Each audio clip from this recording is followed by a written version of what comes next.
অনেকদিন পর ক্লোজ কোনো রিলেটিভদের বিয়ের দাওয়াত পেয়ে মনের মধ্যে তো লাড্ডু ফুটতেছিল। আমার আবার এইসব দাওয়াত খাইতে বেমালা ভালো লাগে, তাই আর দেরি না করে সেজে গুজে চলে গেলাম দাওয়াত খেতে। আমি যেদিন অ্যাটেন্ড করছি ওই দিন ছিল ছেলের বাড়ির হলুদ। যদিও হলুদের প্রোগ্রামটা বেশি দূরে না, তবু আমরা গাড়িতে করেই সবাই রওনা দিলাম। 10 কি 15 মিনিটের মধ্যেই আমরা প্রোগ্রামে পৌঁছে গেলাম, বেশি সময় লাগেনি।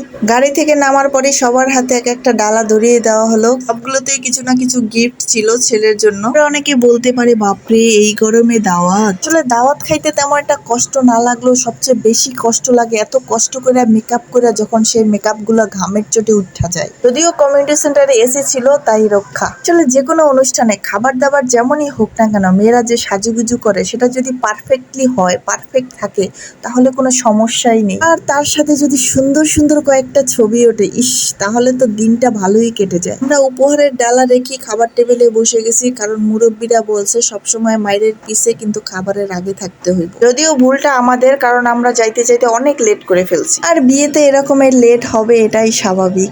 যে যাই বলুক না কেন, আমার কিন্তু হলুদের বিরিয়ানি বা তেহারি খাইতে বেমালা মজা লাগে। যদি অনেকদিন পর একটা দাওয়াত পড়ে তাহলে তো আরো মজা লাগে।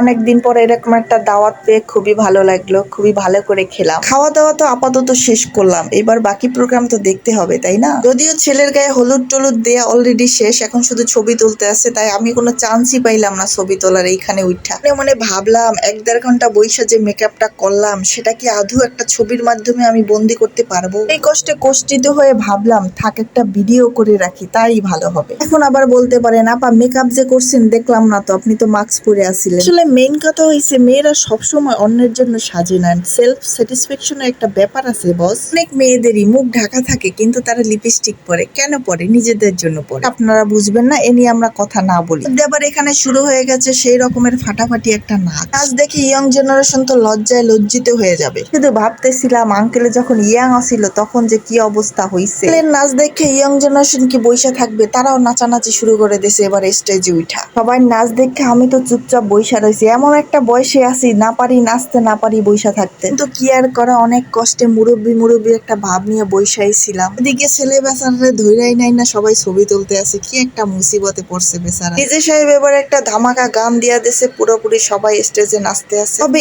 এই যে ডিজে গানটা ছাড়ছে, এই গানটা যে এত ভালো হইছে, যা শুই না আমার পোলা যে চুপচাপ বইসা থাকে, হ্যাঁও নাচতে আছে। ছেলে যে এরকমের করে নাচতে পারে আমি নিজেও জানতাম না। এই হোক, আজকাল বাচ্চা কাচ্চা বড় হয়ে গেলে অনেক কিছুই পারে যেটা বাবা মা জানে না। বেশি না, প্রায় রাত 12টা পর্যন্ত এমন নাচানাচি লাফালাফি চলছিল। আমরা বেশি আর দেরি না করে চলে আসলাম বাসার দিকে। বাসায় যাইতে যাইতে রাত প্রায় 1টা বেজে গেছে। যাই ভাই, এখন বাসায় যাই, পরের দিন আবার অনুষ্ঠান আছে। টেনশন একটাই, এখন না ঘুমাইলে কালকের মেকআপটা ভালো আসবে না।